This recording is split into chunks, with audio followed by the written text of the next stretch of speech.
الحمد للہ وحدہ والصلاة والسلام علی من لا نبی بعدہ اما بعد اعوذ باللہ من الشیطان الرجیم بسم اللہ الرحمن الرحیم یا ایہا الذین آمنوا کتب علیکم الصیام کما کتب علی الذین من قبلکم لعلکم تتقون وقال النبی صلی اللہ علیہ وسلم من لم يدع قول الزور والعمل به فليس لله حاجة في أن يدع طعامه وشرابه او كما قال عليه الصلاة والسلام۔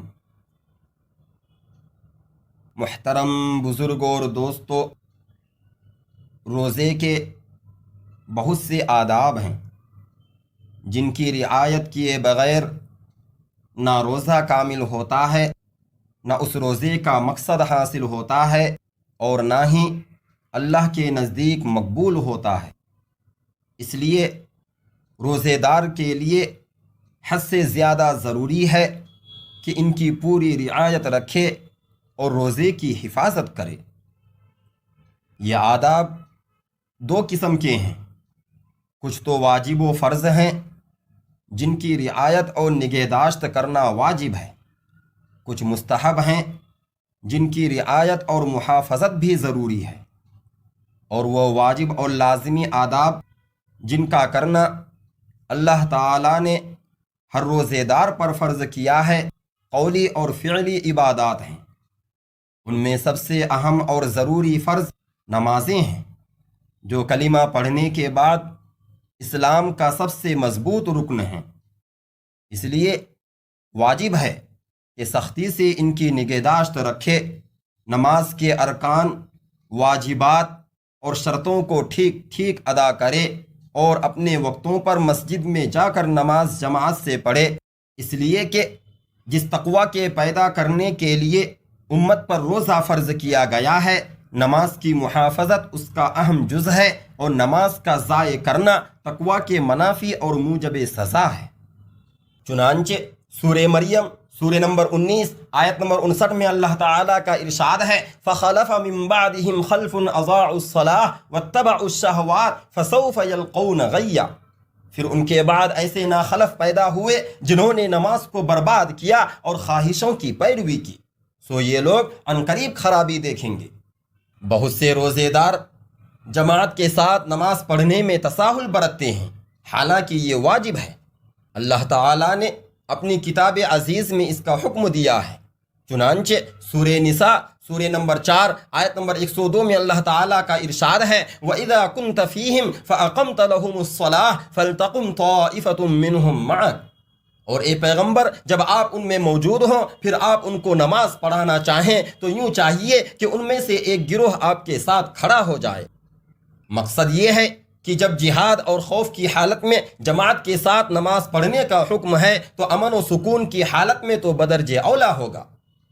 حضرت ابو ہریرہ رضی اللہ عنہ سے روایت ہے، جس کو امام مسلم نے نقل کیا ہے، کہ ایک نابینا شخص نے حضور اکرم صلی اللہ علیہ وسلم سے عرض کیا کہ میرے پاس کوئی رہبر نہیں جو مجھے مسجد لے جائے۔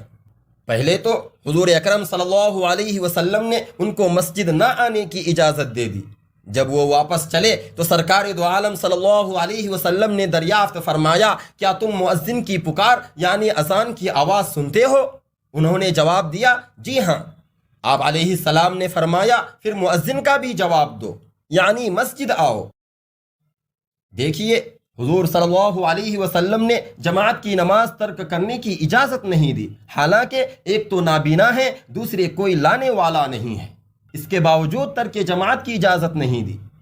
اس کے علاوہ جماعت کی نماز چھوڑنے والا علاوہ اس کے کہ وہ ایک واجب کا تارک ہوتا ہے، اور بھی بہت سی خیر کی چیزوں سے اور نیکیوں کے اضافے سے اپنے آپ کو محروم کرتا ہے، کیونکہ بخاری و مسلم شریف کی حدیث ہے کہ جماعت کی نماز تنہا نماز سے 27 گنا زیادہ فضیلت رکھتی ہے۔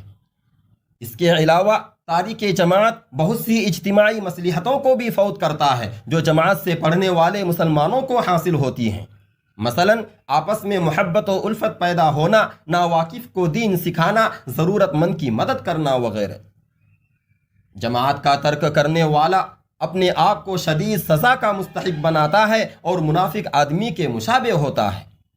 چنانچہ بخاری و مسلم شریف کی حدیث میں ہے کہ فجر اور عشاء کی نماز منافقین پر سب سے زیادہ شاق ہوتی ہے، حالانکہ اگر ان کو ان نمازوں کے ثواب کا علم ہو جائے تو وہ ضرور آئیں گے، چاہے گھٹنوں کے بل گھسیٹ کے آنا پڑے۔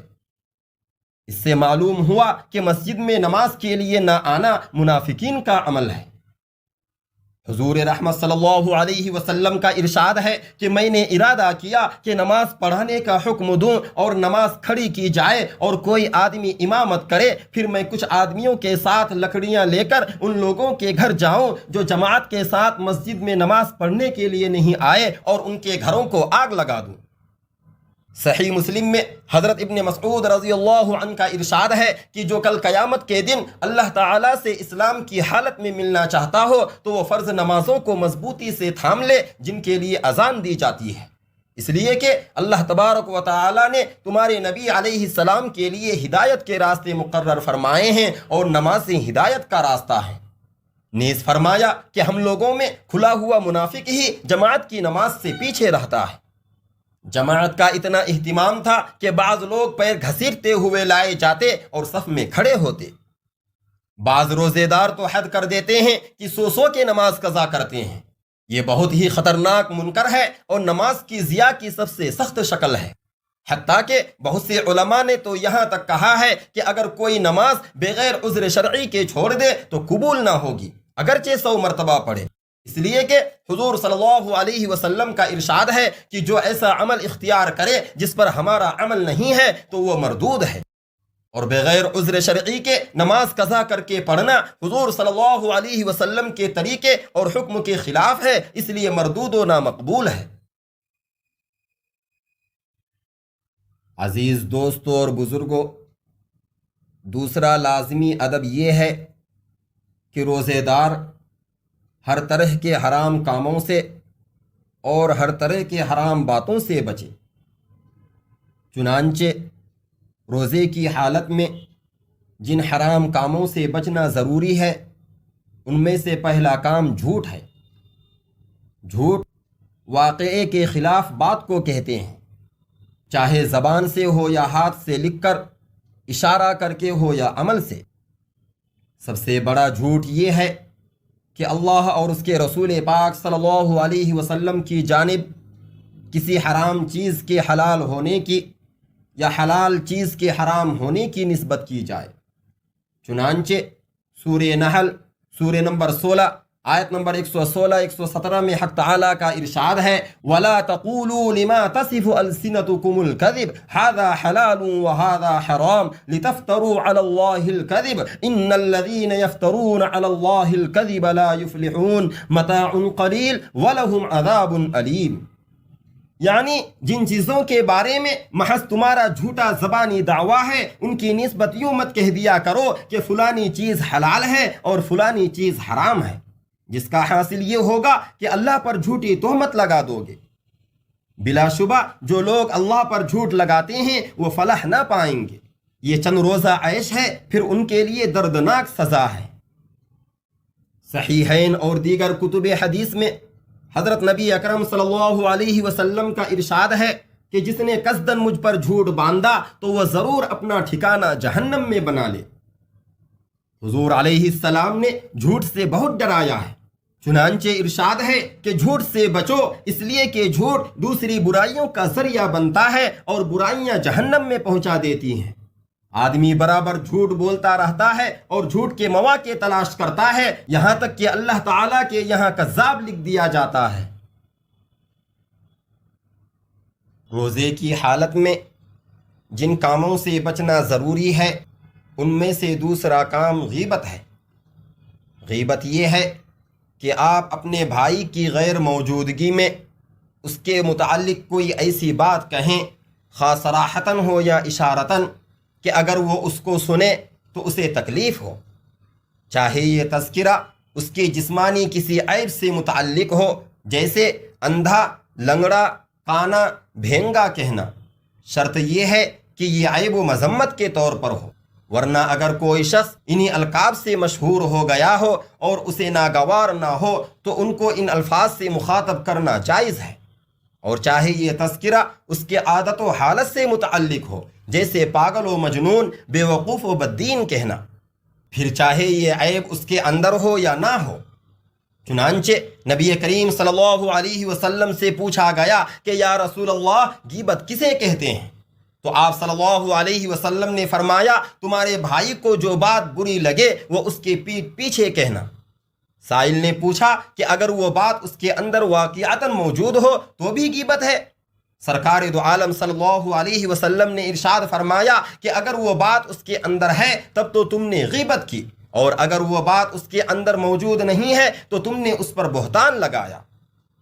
اسی طرح اللہ تبارک و تعالی نے بھی قرآن کریم میں غیبت سے منع فرمایا ہے، اور غیبت کو انتہائی مکروہ صورت سے تشبیہ دی ہے، یعنی غیبت کرنا ایسا ہے جیسے گوشت کھانا، گوشت بھی کس کا؟ انسان کا، اور انسان بھی مسلمان بھائی، اور وہ بھی اس حالت میں کہ وہ مردہ لاش ہو۔ چنانچہ سورہ حجرات سورہ نمبر 49 آیت نمبر 12 میں ارشاد باری تعالی ہے، وَلَا يَغْتَبْ بَعْضُكُمْ بَعْضًا أَيُحِبُّ أَحَدُكُمْ أَن يَأْكُلَ لَحْمَ أَخِيهِ مَيْتًا فَكَرِهْتُمُوهُ، یعنی تم میں سے کوئی ایک دوسرے کی غیبت مت کیا کرو۔ کیا تم میں سے کوئی اس کو پسند کرے گا کہ وہ اپنے مردار بھائی کا گوشت کھائے؟ اس کو ناپسند کرتے ہو، یعنی اس سے گھن کرتے ہو، تو ایسے ہی غیبت سے بھی گھن کیا کرو کہ یہ عزت و آبرو کا کھانا ہے۔ ابو داؤد شریف میں ہے کہ نبی کریم علیہ السلام کا معراج کی رات ایسے لوگوں پر گزر ہوا کہ جن کے ناخن تانبے کے تھے، جس سے وہ اپنے چہرے اور اپنے سینے کو نوچ رہے تھے۔ آپ صلی اللہ علیہ وسلم نے حضرت جبرائیل علیہ السلام سے پوچھا کہ جبرائیل، یہ کون لوگ ہیں؟ حضرت جبرائیل علیہ السلام نے فرمایا کہ یہ وہ لوگ ہیں کہ جو لوگوں کے گوشت کھاتے تھے، یعنی غیبت کرتے تھے اور ان کی عزت پر حملہ کرتے تھے۔ روزے کی حالت میں تیسرا کام چغل خوری سے بچنا ہے۔ چغل خوری ایک شخص کی بات دوسرے تک پہنچانا تاکہ دونوں میں بگاڑ پیدا ہو، چاہے وہ قلب میں ہی کینہ کی شکل میں رہے یا عملاً اس کا ظہور ہو۔ چغل خوری کبیرہ گناہوں میں سے ہے۔ اس کے بارے میں متفق علیہ حدیث میں ہے کہ چغل خور جنت میں نہیں جائے گا، اور حضرت ابن عباس رضی اللہ عنہما کی حدیث ہے کہ حضور صلی اللہ علیہ وسلم 2 قبروں کے پاس سے گزرے اور ارشاد فرمایا کہ ان دونوں قبر والوں کو عذاب دیا جا رہا ہے، اور کسی بہت بڑی بات کی وجہ سے عذاب نہیں ہو رہا ہے، یعنی کوئی ایسا کام نہیں تھا کہ جس سے بچنا مشکل ہو، بلکہ ایک تو پیشاب یا اس کی چھینٹیں جسم پر لگنے سے نہیں بچتا تھا، اور دوسرا چغل خوری کیا کرتا تھا۔ چغل خوری ذاتی اور اجتماعی دونوں طرح کی خرابیوں کا ذریعہ ہے۔ اس سے اتحاد پارا پارا ہو جاتا ہے اور آپس میں دشمنی پیدا ہو جاتی ہے۔ چنانچہ قرآن کریم سورہ قلم سورہ نمبر 68 آیت نمبر 10-11 میں ارشاد ہے، وَلَا تُطِعْ كُلَّ حَلَّافٍ مَّهِينٍ حَمَّازٍ مَّشَّاءٍ بِنَمِيمٍ، یعنی کسی ایسے شخص کا کہنا نہ مانو جو بہت قسمیں کھانے والا ہو، بے وقعت ہو، طعنہ دینے والا ہو اور چغلیاں لگاتا پھرتا ہو۔ یاد رکھیے کہ جو آپ سے کسی کی برائی بیان کرتا ہے وہ بالیقین آپ کی بھی برائی کسی اور سے کرے گا، اس لیے ایسے شخص سے ہوشیار رہنا چاہیے۔ روزے کی حالت میں چوتھا کام دھوکہ دہی سے بچنا ہے۔ تمام معاملات میں دھوکہ دہی سے بچنا ضروری ہے، جیسے خرید و فروخت، کرایہ داری، کسی چیز کی صنعت، کسی چیز کو گروی رکھنا، کسی کو نصیحت کرنا یا مشورہ دینا وغیرہ، اس لیے کہ دھوکہ دینا گناہ کبیرہ ہے۔ چنانچہ نبی اکرم صلی اللہ علیہ وسلم نے دھوکہ باز آدمی سے برات فرمائی ہے، جیسا کہ امام مسلم نے روایت کیا ہے کہ نبی کریم صلی اللہ علیہ وسلم نے ارشاد فرمایا کہ جو ہمیں دھوکہ دے وہ ہم میں سے نہیں ہے۔ دوسری حدیث میں ہے کہ مجھ سے نہیں ہے۔ اس سے وعید اور شدید ہو گئی کہ آقائے نامدار علیہ السلام اپنے اس غلام سے رشتہ توڑ رہے ہیں جو کسی بھی معاملے میں دھوکہ کرے۔ دھوکہ دہی میں علاوہ خیانت کے امانت کا بھی ضیاع ہے اور لوگوں کے دلوں سے اعتماد کو اٹھانا ہے، اور وہ کمائی جو دھوکہ سے ہو وہ ناجائز اور مال خبیث ہے۔ دھوکہ دہی اللہ سے دوری کے علاوہ کسی اور چیز کا اضافہ نہیں کرتی۔ روزے کی حالت میں چوتھا کام لہو و لعب سے بچنا ہے۔ آج کے دور میں آلات لہو و لعب کی بہت کثرت ہو گئی ہے، اس کی تمام قسموں سے بچنا ضروری ہے۔ انہی میں سے ٹیلی ویژن ہے کہ جس کے مفاسد بہت زیادہ ہیں اور فائدے اس کے مقابلے میں بہت کم ہیں۔ تھوڑے فائدے کی وجہ سے اگر کوئی چیز جائز ہوتی تو شراب بھی جائز ہوتی، کیونکہ خود قرآن کریم نے صراحت کی ہے کہ اس میں بھی کچھ نہ کچھ فائدہ ہے مگر نقصان غالب ہے، اس لیے تھوڑی ہو یا زیادہ ہر حال میں حرام ہے۔ اس لیے گہرائی سے غور کیجئے کہ ٹی وی دیکھنے والوں کے خصوصاً بچوں کے دل و دماغ پر بہت ہی برا اثر پڑتا ہے۔ بے حیائی کے افعال دیکھ کر وہی سب کچھ کرنے کے جذبات انگڑائی لیتے ہیں۔ وقت سے پہلے بلوغت کی نوبت آتی ہے، جس کا نتیجہ کبھی اغوا، کبھی فرار، کبھی لو میرج اور کبھی کورٹ میرج کی شکل میں ظاہر ہوتا ہے۔ عزت و آبرو سب خاک میں مل جاتی ہے۔ نئے نئے فیشن کی چیزیں عورتیں اور بچے دیکھتے ہیں، جس سے حرص بڑھتی ہے اور پھر ان کا مطالبہ بڑھتا ہے، اور حلال آمدنی سے مطالبہ پورا نہیں ہو پاتا تو پھر حرام ذریعہ اختیار کرنے پر مجبور ہو جاتا ہے۔ اور اب تو اسلام اور مسلمانوں کے خلاف ذہن بنانے میں، دین کی صورت بگاڑنے میں بہت منصوبہ بند طریقے پر ٹی وی کو استعمال کیا جا رہا ہے، جس سے دین سے اعتماد اٹھتا ہے اور عقائد خراب ہوتے ہیں۔ نیز اس میں وقت کا بے تحاشا ضیاع ہوتا ہے اور ایسا انہماک ہوتا ہے کہ نماز تک کا خیال نہیں رہتا۔ نگاہیں بھی اس سے متاثر ہوتی ہیں اور دل و دماغ بھی۔ غرض جسمانی اور روحانی مختلف نقصانات کا مجموعہ ہے۔ اس کے ہوتے ہوئے گھر کے ماحول میں دینداری پیدا کرنا ناممکن سی بات ہے۔ اس لیے خدارا اس فتنے کو گھر سے نکالنے کی ہمت کیجیے، ورنہ پتہ نہیں آپ کس فتنے میں کب پھنس جائیں اور آپ کو احساس بھی نہ ہو۔ یہ سارے آلات لہو و لعب حرام ہیں، اور جب اس کے ساتھ خوبصورت آوازیں اور شہوت انگیز گانے شامل کر دیے جائیں، جیسا کہ آج کل ہوتا ہی ہے، تو اس کی حرمت اور بڑھ جاتی ہے۔ چنانچہ سورہ لقمان سورہ نمبر 31 آیت نمبر 6 میں حق تعالیٰ کا ارشاد ہے، وَمِنَ النَّاسِ مَن يَشْتَرِي لَهْوَ الْحَدِيثِ لِيُضِلَّ عَن سَبِيلِ اللَّهِ بِغَيْرِ عِلْمٍ وَيَتَّخِذَهَا هُزُوًا أُولَٰئِكَ لَهُمْ عَذَابٌ مُّهِينٌ۔ یعنی بعض لوگ لہو و لعب کی چیزیں خریدتے ہیں تاکہ اللہ کے دین کی راہ سے بے راہ کریں بغیر کسی دلیل کے اور اس کو کھیل کود بنائیں۔ ایسے لوگوں کے لیے ذلت کا عذاب ہوگا۔ حضرت ابن مسعود رضی اللہ عنہ سے اس آیت کے بارے میں سوال کیا گیا کہ یہ کس کے بارے میں نازل ہوئی، تو آپ نے قسم کھا کر فرمایا کہ گانے کے بارے میں نازل ہوئی۔ دیگر بعض صحابہ اور تابعین سے بھی یہی مروی ہے۔ چنانچہ حضرت حسن بصری رحمۃ اللہ علیہ فرماتے ہیں کہ یہ آیت گانے اور ساز کے بارے میں اتری۔ حضرت نبی کریم علیہ السلام نے گانے وغیرہ سے بہت ڈرایا ہے۔ آپ نے زنا کے ساتھ اس کا بیان فرمایا۔ چنانچہ ارشاد رسالت ہے، جس کو امام بخاری نے روایت کیا ہے کہ میری امت میں یقیناً کچھ لوگ ایسے پیدا ہوں گے جو زناکاری کو، ریشم کو، شراب کو اور گانے باجے کو حلال کر لیں گے۔ مطلب یہ ہے کہ ان کاموں کو لوگ اس طرح بلا تکلف کریں گے جیسے حلال ہوں۔ یہ بات ہمارے زمانے میں پوری ہو چکی ہے۔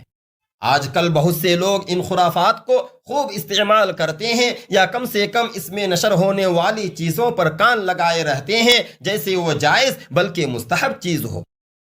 یہ لہو و لعب ٹی وی وغیرہ کے ذریعے اسلام کے دشمنوں کو، لوگوں کو اللہ کے ذکر سے اور دین و دنیا کے اہم امور سے غافل کرنے میں بڑی کامیابی ملی ہے۔ قرآن و حدیث کی تشریح و تفسیر، علماء کرام کے وعظ و تقریر، جس میں شریعت کے احکام اور حکمتیں بیان ہوتی ہیں، سننے کی لوگوں کو اتنی فرصت نہیں ہے جتنی ان واہیات امور کو سننے کا شوق ہے۔ مسلمانوں، روزے کے نواقص اور نواقص دونوں سے بچو، جھوٹے اقوال و افعال سے دور بھاگو، کیونکہ سرکار دو عالم صلی اللہ علیہ وسلم کا ارشاد ہے کہ جو جھوٹے کام اور جھوٹی باتیں نہ چھوڑے تو محض کھانا پینا چھوڑنے سے کوئی فائدہ نہیں۔ حضرت جابر رضی اللہ عنہ کا ارشاد ہے کہ جب روزہ رکھو تو ایسا رکھو کہ تمہارے کان، آنکھ، زبان، ہر چیز کا روزہ ہو۔ جھوٹ اور حرام چیزوں سے، پڑوسی کو تکلیف پہنچانے سے بچو۔ وقار اور طمانینت سے رہو، روزے اور غیر روزے کا دن برابر محسوس نہ ہو۔ اللہ تبارک و تعالی ہمیں روزے کی حالت میں ان تمام برے کاموں سے بچنے کی توفیق عطا فرمائے، آمین یا رب العالمین۔ وآخر دعوانا ان الحمد للہ رب العالمین۔